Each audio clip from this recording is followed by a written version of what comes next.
Now, given that Lucasfilm is going under great change, all thanks to Bob Iger, the Disney CEO, reshaping the company piece by piece, day by day, to really kind of rebrand the overall Star Wars franchise and really kind of give it a refresh, or a reset, if you will, on how Lucasfilm is going to be handling all these shows and movies from this point on forward. With The Mandalorian Season 3 debuting in just a short number of days, just under a week from now on March 1st, this is going to be the very beginning of John and Dave's adventure with how Star Wars will be handled without Kathleen Kennedy's input at all whatsoever. This is Mike Zero. Subscribe if you're new and like this video to see future Star Wars updates. I'm also on Twitter at Mike01. I thank you also very much for the great and kind support.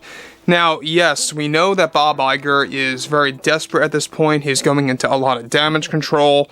But you know what? Sometimes when you have these big-time CEOs that fall into these phases, it's only at that point in time when they make true change. And that's exactly what he's doing now over at Lucasfilm. So we already know that there's a big shakeup between himself, the Disney board, Kathleen Kennedy, and a lot of problems arising between all of them. And it's been an ongoing thing since like September now, and it's not going to stop. So when you look at stuff like this, where Bob Iger is reshaping Lucasfilm, and basically what he recently did is a very big hope for the future of the franchise, especially with Star Wars. Maybe not so much for Indiana Jones, since they are stopping at a number 5 movie, Dial of Destiny, but mainly Star Wars, yes. You know, Lucasfilm is going to have a fresh restart on everything, starting with Mando Season 3. Now, looking ahead, of course, past all of this, one major thing that Bob Iger did may make a lot of fans happy here, and exactly why he did it.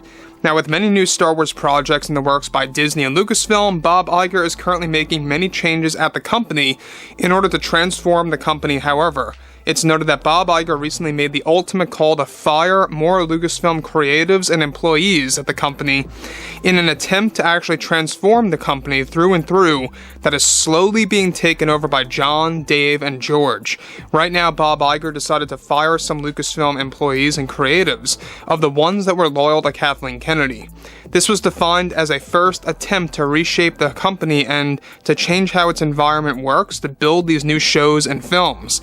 Further, Iger is now leaving it up to John and Dave to hire new employees and creatives to step on board of the Mandalorian projects, Ahsoka, and even others that will be announced since each show has its own crew.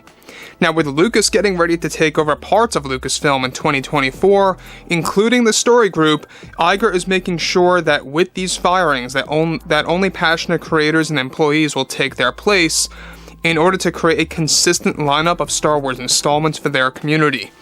Now, let me just stop right here for 1 second. Now, for those of you that are not aware, we know that George is going to be heavily, involved over at Lucasfilm starting next year. He may not be the president per se, on an official level, but he's going to have the privileges of a president, just like John and Dave have the privileges of a president right now at Lucasfilm. They're calling on a lot of the firings and the hirings. They're also, calling the shots on the roadmap, exactly how it's going to be organized, stuff like that. George, too, is going to be a part of that next year.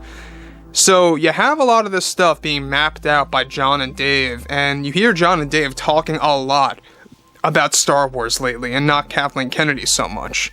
So this is a good sign. I mean, everything is beginning to fit together like a big puzzle, and Bob Iger is just grabbing all the pieces, making sure they all fit. So it's going to take some time and effort. Yes, it might take, 3 years minimum of releasing consistent, successful shows in a row that's going to convince fans that, okay, Star Wars, we can trust it now, it's back. It needs to have multiple successful shows in a row. That's the given. That is like the thing that they have to do to make it work. It can't be like an emotional roller coaster where you have a success, a failure, a success, and another failure. Because that way, there's no consistency. Fans are going to begin to wonder, is this show going to be that good? I don't think so. You don't want that mindset. So, that's why they are aiming to make every show as successful as possible, to keep that momentum, to keep that hype built up within the fandom. So moving on to the next thing here, alright? Now additionally, Kennedy, at no surprise, was fighting this entire thing from happening, and the Disney board has decided to ignore her completely over it all. Additionally, Lucasfilm will also be expanding its roadmap with an attempt to release more shows a year, since this year it is going to be a little bit more spread out between Mando, Ahsoka, and Skeleton Crew for fans. The roadmap is now officially moving forward for fans by John and Dave, and with new creatives coming on board to help revive the franchise. On top of that, with a slate of new Star Wars movies, some of which will be announced at Star Wars Celebration only on a minimal scale, however, with more Star Wars movies set to be announced by this fall, right around D23. Now, the thing about this, by the way, guys, is that yes, we know that Bob Iger wants movies to come back to the theaters and to mainly focus on movies again. That's what he wants to do. He wants to focus on the films again. And you know what? I don't blame him to a degree. I know that it's not for everybody. I know that ticket sales are through the roof for families. But at the end of the day, I think that going to a movie, seeing a Star Wars movie is so spectacular and special. There's just something so unique about it that no streaming service, no streaming show could ever match. You know, I feel like going to a theater with a lot of other people feels more like an event. It feels like, you know, you're a part of something in one sitting, and it just feels, I don't know, fun. It just feels exciting. You have that, you know, ecstatic feeling when watching a Star Wars movie in the theaters that you've been waiting for years. So, again, like I say, that's what Bob Iger wants to do. He wants that excitement back. Think back to the sequel trilogy movies. As much as criticism as it gets, I know, you still had that excitement to a level of degree of watching that opening crawl, watching it pan down to a planet, showcasing another Star Destroyer, and the movie begins to roll. There's something about that that just sparks some kind of excitement within you. And that's what Bob Iger wants to do again with these upcoming films. So it's not just about the one-off movies that they have planned. They also have multiple trilogies in the works, including an Old Republic trilogy that remains behind closed doors. They're not going to make an official announcement about this until later this year, so keep your eyes open about all of that. But anyways, I think that what Bob Iger did here is perfect. The fact that he himself fired numerous employees and creatives that were more loyal to Kathleen Kennedy, not all of them just yet, but a good portion of them, is a good start. And it really is a step in the right direction to show the fans his loyalty to the community, at least to an extent. Even if it's done out of damage control and desperation, he's at least doing something, right? So there's a lot to look forward to now, because Jon Favreau himself admitted just like 2 days ago that he pays attention to the fandom thoroughly on all types of social media.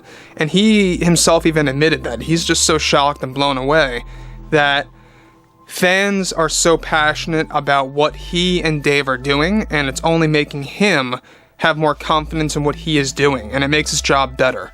So again, you know, our love for John and Dave makes their work better, and I think that's a very good two-way street there. So anyways, guys, you know, drop a comment below, fill me in the comments what you guys have to say about all of this, and if you guys did enjoy the content for today, make sure to drop a thumbs up on this video to support the channel. I thank you all so very much for the kind support, and I'll catch you guys next time.